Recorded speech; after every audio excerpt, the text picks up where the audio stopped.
Jadi selamat pagi Mami. Selamat pagi Koko. Jadi hari ini Tong dua Koko dan Mami akan menjalankan SLC atau Student Lead Conference. Jadi SLC itu adalah sebuah event atau acara di mana Koko dan Mami itu maksudnya apa? Student dengan orang tua itu buku dapat, tapi student yang presentasi kan biasa kan guru tuh yang presentasi akan si laporan. Jadi sebelum orang doa mulai ini SLC, ada baiknya kita mulai dengan doa. Tuhan Yesus yang Maha Baik, terima kasih karena Engkau sudah menuntun kami selama hari ini. Sekarang kami akan memulai SLC ya Tuhan, berkati dari awal hingga akhirnya supaya berjalan dengan baik. Itulah doa kami, haleluya, amin. Jadi sebelum tong doa masuk ke SLC, supaya nyak canggung saya, tong doa bermain game dulu. Wait, tau TikTok toh? Exo itu main itu dulu. Supaya ya canggung sekali. Panas sekali. Nah, Mami jarang duluan. Biar aku disiu. Oh, kamar duluan sih, Nina.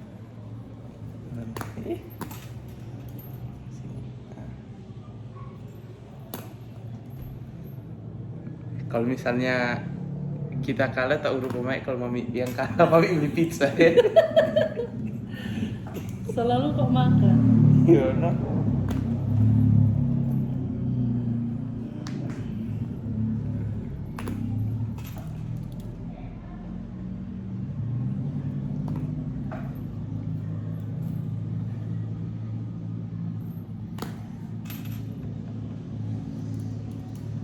Iya dia mana?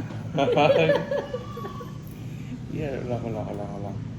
Beda yang menang. Kita duluan berarti. Nah.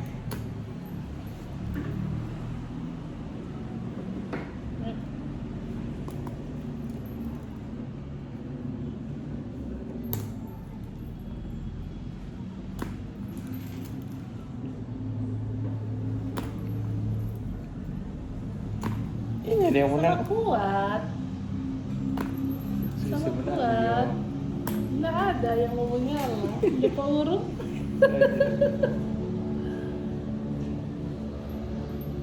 Nah.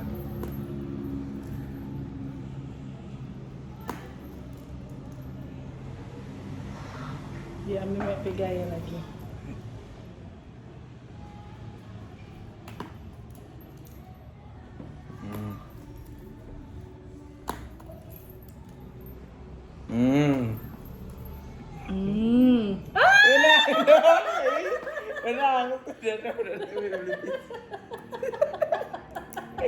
Udah menang. Sudah, usul tambah atau lanjut? Sudah. Berarti lanjut sebelum tong masuk Koko presentasi, tong dengar dulu Ibu P video ini.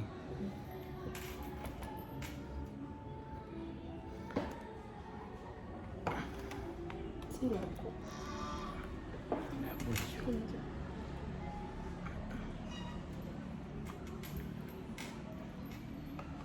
Sekali loading.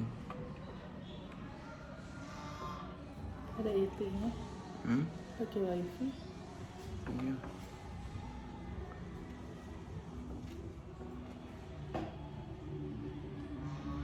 Baru tadi jadi. Kita banyak download dulu kan save. Dari HP aja.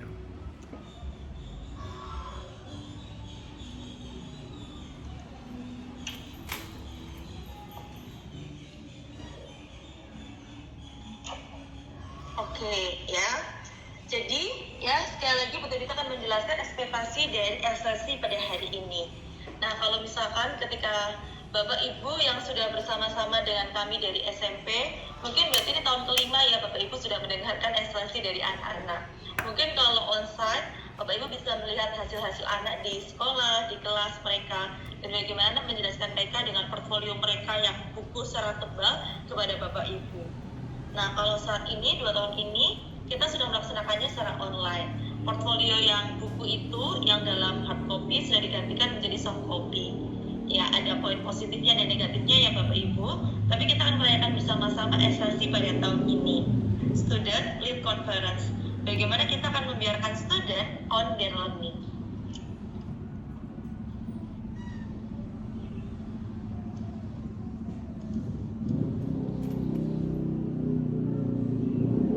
Nah, masalah yang terjadi ya ketika kita memikirkan PSTC ya yang kita lakukan biasanya di kuartal 1, 2, dan 4, ketika kita juga hanya membahas tentang raport dan poin-poin apa anak harus bertumbuh ya, tradisional PSTC itu memiliki on purpose untuk reporting dan juga untuk accountability, tetapi ya itu juga bisa promote 3 hal ini Bapak Ibu. Pertama, seakan-akan siswa adalah benda yang perlu diperbaiki karena ya, oh ini nih harus ditingkatkan, oh ini nih yang kurang. Jadi ketika kita melihat tradisional PSTC, seakan-akan siswa itu adalah benda yang perlu diperbaiki. Yang kedua, siswa juga tidak memiliki suara atas pembelajarannya karena ketika PSTC, ketika kita bertemu di PSTC itu adalah rata-rata adalah komunikasi antara saya sebagai HRD dan juga Bapak Ibu selaku orang tua. Jadi siswa tidak memiliki suara atas pembelajarannya. Terus yang terakhir, pembelajaran siswa itu bergantung pada guru dan apa yang orang tua mau. Jadi siswa tidak bisa memilih pembelajaran mereka dan bagaimana siswa akan terkungkung dengan hal ini. Nah, tetapi ketika kita akan melakukan esensi pada hari ini, esensi ini memiliki semangat yang berbeda Bapak Ibu dan juga anak-anak. Nah, ya, ada 2 poin utama esensi adalah celebration of growth, bagaimana merayakan pertumbuhan, dan juga bagaimana siswa itu ownership of their own learning. Bagaimana siswa itu memiliki kepemilikan dari pembelajaran mereka. Itulah yang akan digaung-gaungkan dan ini adalah menjadi tujuan dari esensi pada hari ini. Apa sih ya tujuannya dari esensi? Pertama ya, siswa itu menjadi pelajar yang aktif yang secara responsif merefleksikan pengalaman belajar dan juga pertumbuhan mereka. Jadi, siswa itu bukan merefleksikan pertanyaan yang orang tua dan guru tentukan, tapi mereka merefleksikan bagaimana pengalaman belajar mereka dan juga pertumbuhan mereka. Keuntungan yang kedua, siswa juga belajar untuk memikirkan dan menghargai proses keberhasilan maupun tantangan dan hal-hal yang perlu ditingkatkan. Karena mereka dituntut untuk memikirkan dan juga menghargai dari bagaimana sih mereka belajar, ada yang menyenangkan mungkin, ada yang berhasil, maupun ada yang perlu ditingkatkan dan tantangan yang mereka hadapi. Jadi ketika siswa dituntut untuk hal ini, siswa jadi lebih mengenal diri mereka sendiri. Oh, kelemahan saya adalah ini, oh kelebihan saya adalah ini. Itulah kelebihan dari esensi untuk poin kedua. Poin ketiga, siswa menjadi pelajar mandiri dan bertanggung jawab atas setiap pengalamannya karena motivasi belajar yang dikondisikan datang dari diri sendiri. Ketika mereka menyusun portfolio mereka, ketika mereka merefleksikan apa yang sudah mereka capai, nah mereka dituntut menjadi pelajar yang mandiri dan bertanggung jawab. Karena ya mereka dituntut untuk motivasi itu datang dari diri sendiri dan bagaimana ya mereka itu menyusunnya, mereka itu belajar, nah itu yang harus dari mereka sendiri. Yang terakhir adalah bagaimana siswa mengembangkan cara berpikir metakognitif, yaitu berpikir tentang cara mereka belajar dan berpikir tentang strategi untuk mencapai goal yang selanjutnya. Jadi bukan guru yang mendikte harus A hingga Z, tetapi bagaimana siswa itu bisa mengembangkan cara berpikir metakognitif untuk mencapai goal yang sudah mereka susun. Ada 4 tujuan dari esensi, ya semoga anak-anak bisa mencapainya ya. Nah jadi apa yang Bapak Ibu bisa lakukan agar jalannya esensi ini bisa berjalan dengan baik. Nah yang pertama, Bapak Ibu perlu meluangkan waktu ya. Terima kasih bagi Bapak Ibu yang sudah meluangkan waktu di pagi hari ini dan juga akan meluangkan waktu lagi nanti di siang hari ini untuk mendengarkan esensi dari anak-anak. Bahkan ya anak-anak Bapak Ibu sudah berlatih ya untuk menjelaskan apa yang mereka pikirkan, sudah meluangkan waktu untuk menyusun portfolio mereka. Yang kedua, Bapak Ibu juga bisa menunjukkan apresiasi atas kejujuran dan usaha yang mereka jelaskan. Yang ketiga, Bapak Ibu juga bisa menantang atau membantu anak Bapak Ibu untuk menentukan tentang goal mereka ke depan. Itu yang Bapak Ibu bisa lakukan ya selama SLC, dan Bapak Ibu juga bisa ya untuk membantu anak Bapak Ibu berpikir tentang hasil refleksi mereka daripada memberikan respon judgmental. Ya, saya ulangi ya Bapak Ibu ya. Bapak Ibu bisa membantu untuk siswa berpikir tentang hasil refleksi mereka daripada memberikan respon judgmental. Saya tidak perlu untuk jabarkan ya Bapak Ibu ya. Setiap respon yang Bapak Ibu berikan diartikan sebagai validasi. Jadi gunakan pertanyaan justru untuk membantu berpikir dan menantang mereka secara positif. Mungkin Bapak Ibu bisa memberikan pertanyaan ketiga hal ini. Saat menghadapi masalah dalam belajar, apa sih yang kamu lakukan? Atau pertanyaan yang kedua, di area mana yang menurut kamu butuh bantuan dari kami orang tua agar kamu bisa menikmati belajar dan melakukannya lebih optimal. Terus bahkan ya di poin ketiga, selama 1 tahun ini, pribadi seperti apa yang terbentuk di dalam diri kamu? Ketika Bapak Ibu bisa memberikan pertanyaan ini kepada anak Bapak Ibu ya, mungkin ada suatu komunikasi, ada suatu sharing heart to heart dari Bapak Ibu kepada anak dan anak kepada Bapak Ibu, sehingga Bapak Ibu dapat mengetahui apa masalah yang dihadapi mereka atau area mana yang Bapak Ibu bisa bantu, dan juga pribadi anak Bapak Ibu yang bertumbuh selama 1 tahun ini. Pertanyaannya tidak terbatas hanya ini ya Bapak Ibu. Bapak Ibu bisa memberikan pertanyaan di luar ini juga. Tapi yang saya ingatkan ya, bantu anak Bapak Ibu untuk berpikir tentang hasil refleksi mereka daripada memberikan respon judgmental. Jadi sekali lagi gunakan pertanyaan untuk membantu mereka berpikir dan menantang mereka secara positif. Yang terakhir ya, make it a quality time. Jadi buat itu sebagai kualitas waktu yang berkualitas antara Bapak Ibu dan juga dengan anak Bapak Ibu, the time that you will cherish and remember with your child. Jadi waktu di mana Bapak Ibu bisa bersuka cita dan bisa mengingatnya bersama dengan anak Bapak Ibu. Mungkin kalau saya bilang kayak gini, saya tidak terlalu related ya, karena saya belum punya anak secara kandung ya Bapak Ibu ya. Tapi ketika saya berefleksi dulu ya, ketika saya di sekolah, sistem sekolah saya dulu di Magelang adalah sistem rapor ya.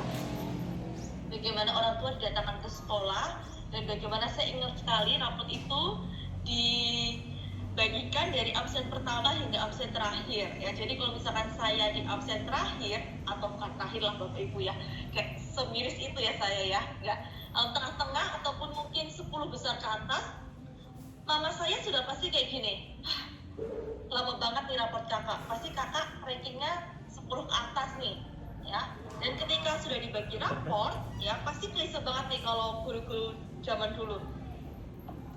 Ini Bu nilai Tabita 100 di matematika, tapi ini Bu jelek banget nih Bu di fisika, contoh di fisika wah 60 nih, harus ditingkatkan lagi ya Bu ya. Oke, just it ya. Kemudian pasti respon mama saya gini, nih Kak raportnya, belajar lagi dong, jangan males-malesan. Tuh temen mama anak temen mama bisa kok 100 fisikanya, kok kakak nggak bisa, belajar lagi ya. Udah, cuma titik ya. Jadi ketika ada momen raportan, ketika ada momen membagi hasil belajar, saya menjadikan momen itu adalah momen yang menakutkan, karena mama saya akan komplain dan saya tidak diapresiasi, dan bagaimana juga mama saya akan membanding-bandingkan saya dengan orang-orang di sekitar saya yang mama saya kenal. Nah, semoga ketika saya memberikan pengalaman ini ya, dan saya juga menyampaikan ini kepada Bapak Ibu selaku orang tua dan juga anak-anak yang mendengarnya ya, jadikan ini adalah waktu yang berkualitas. Zaman itu saya tidak ada waktu berkualitas ya untuk membahas ini dengan mama papa saya ya. Saya tidak bisa sharing apa yang sudah saya pelajari dengan mama papa saya. Saya tidak bisa sharing bagaimana saya bertumbuh selama saya sekolah baik di SD, SMP, SMA ya. Yang mama papa saya tahu ya saya nggak naik kelas. Yang mama papa saya tahu ya saya nilainya masih aman ya. Tapi mama papa saya nggak tahu kalau saya itu belajar sesuatu hal nih di matematika, sehingga saya ternyata nggak bisa nih di dalam hal ini, ternyata saya punya perkumpulan di dalam hal ini. Nah, ternyata mama papa saya saat itu tidak tahu. Nah, jadi sekali lagi jadikan waktu ini ya sebagai waktu yang bapak ibu bisa cherish dan juga remember dengan anak bapak ibu. Itu saja mungkin dari saya. Apakah ada pertanyaan dari bapak ibu atau juga dari anak-anak? Dah. Sudah dengar? Jadi takut menjudge you. Itu ya sudah. Kalau sudah, terus itu tong lanjut di mana bagian Koko mau presentasi. Sebenarnya banyak mau presentasi akan, cuma kan Koko bilang tadi kan ini SLC di online, jadi singkat lah begitu. Jadi Koko cuma presentasikan 2 sumatif yang Koko banggakan dengan sumatif yang membuat Koko berkembang.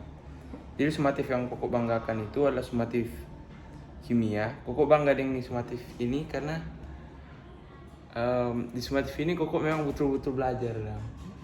Kan Mami kan tahu tuh waktu itu Koko pernah bilang waktu yang kimia kuarter lalu, oh susah sekali ini, oh nimbol ini, sudah jirak, sudah mau ini sudah begitu terus toh. Nah tapi pada hari sebelum DP sumatif DP malam yang waktu itu Koko belajar itu dong, Koko memang belajar bebe ya belajar betul-betul no, biarpun yakin di besok oh biar di 75 yang penting lulus dong.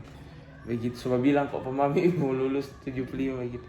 Tapi DP besok oh DP nilai bagus dong. DP itu. Jadi kok belajar dari sini kalau orang berusaha dan orang berdoa pasti Tuhan Yesus mau kasih hasil yang bagus. Jadi semoga kedepannya kok bisa mempertahankan hal itu. Selanjutnya adalah sumatif yang membuat Koko berkembang di beberapa kuarter ini. Menurut Koko adalah sumatif PDK, di mana sumatif ini yang tunggu dari bikin cover tart itu dah di bawah. Nah, jadi sumatif ini Koko dibagi dalam kelompok. Satu kelompok itu 3 orang. Jadi orang itu disuruh membuat bisnis proposal rumah makan. Cuman begitu no. Baru deng bisnis proposal rumah makan deng DP makanan yang tong mau jual-jual nanti dong. Nah jadi Koko kebagian yang kelapa tart tadi. Jadi orang BKM sih orang presentasikan. Nah jadi Koko merasa kesulitan di sini.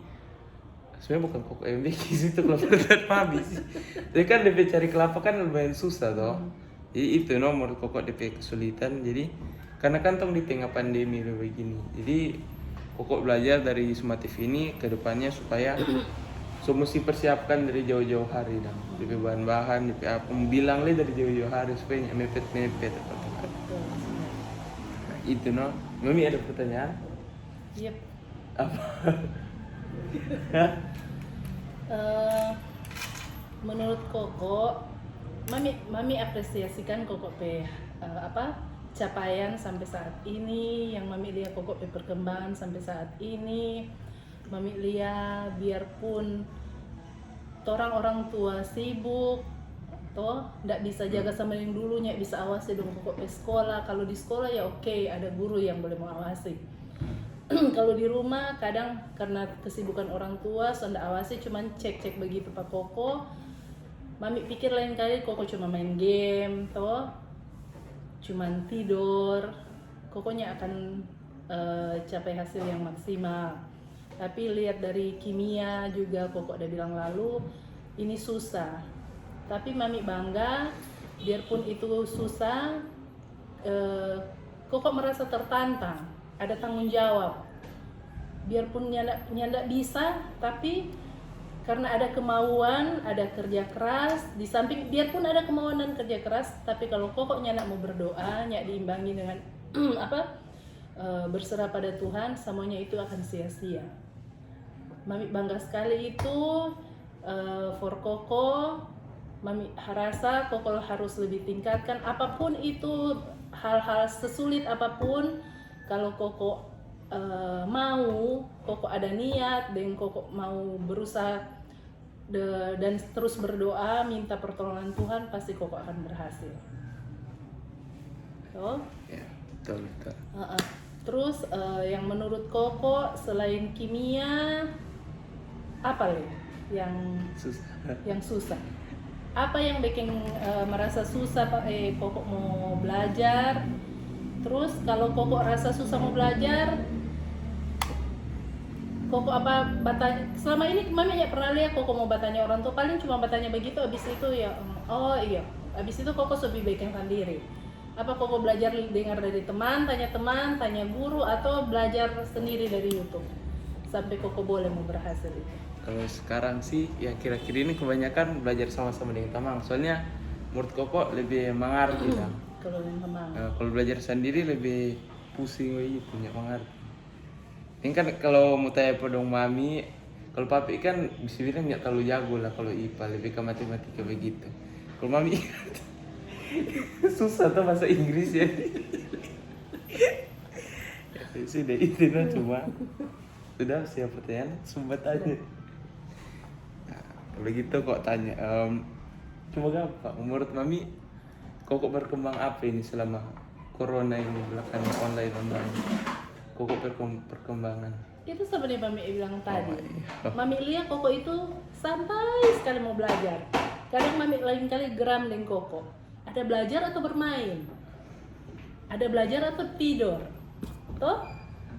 Mar ternyata Koko boleh tunjukkan Koko hasil yang selama ini Mami takuti. Mami khawatirkan, oh Koko cuma ada bermain-bermain, santai-santai. Mar ternyata bisa dengan nilai kimia yang menurut Koko itu memuaskan. Padahal itu Koko semua menyerah. Koko paling pasti sekali, paling ganut tuh pelajaran tuh dia. Nah padahal Mami bilang pelajaran kimia itu gampang kalau mau belajar.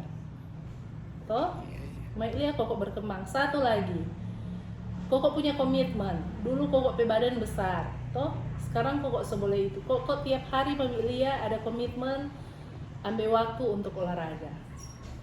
Biarpun makan tapi dia olahraga. Biarpun habis ini muslim pizza Hut. Iya, perayaan dan cuma raport Toh? Sudah sih. Bagaimana? Jadi cuma itu sih per hari ini. Thank you Mami sudah meluangkan waktu for Koko. Satu lagi. Masih ada? Ada. Oh. Kalau mau berdoa pagi-pagi, jangan cuma di HP itu paling lama. Toh? Berdoa dulu, betul-betul mau berdoa dengan Tuhan, bukan nanti tidur sik. Berdoa nyala dengan sungguh-sungguh. Cari waktu khusus, jangan cuma dengan HP lebih lama. Karena semua yang Koko raih ini semua campur tangan dari di atas. Bukan Koko pe kepintaran, bukan Koko pe orang tua, bukan siapa-siapa. Nih, bergaul baik-baik, cari teman yang baik-baik.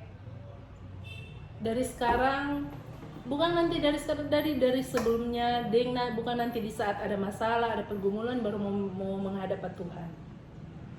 Apa yang orang udah dapat sampai saat ini, sama Tuhan yang udah kasih. Semua itu cuma titipan. Nih? Ya. Thank you. Thank you Mami so hadir ini SLC dan Koko. So meluangkan waktu yang sangat sibuk, sangat sibuk. Pura-pura sibuk. Ya. Jadi sebelum tong akhiri, tong tutup dalam doa. Mari kita berdoa. Ya Tuhan, terima kasih karena Engkau sudah membimbing kami dan menyertai kami selama SLC tadi. Terima kasih karena Engkau sudah menyertai kami dengan baik Tuhan dan melindungi kami. Sekarang kami akan melanjutkan aktivitas kami ya Tuhan. Berkati kami selama ke depannya. Berkati Koko juga supaya bisa lebih berkembang ke depannya. Inilah doa kami. Amin. Thank you Ibu.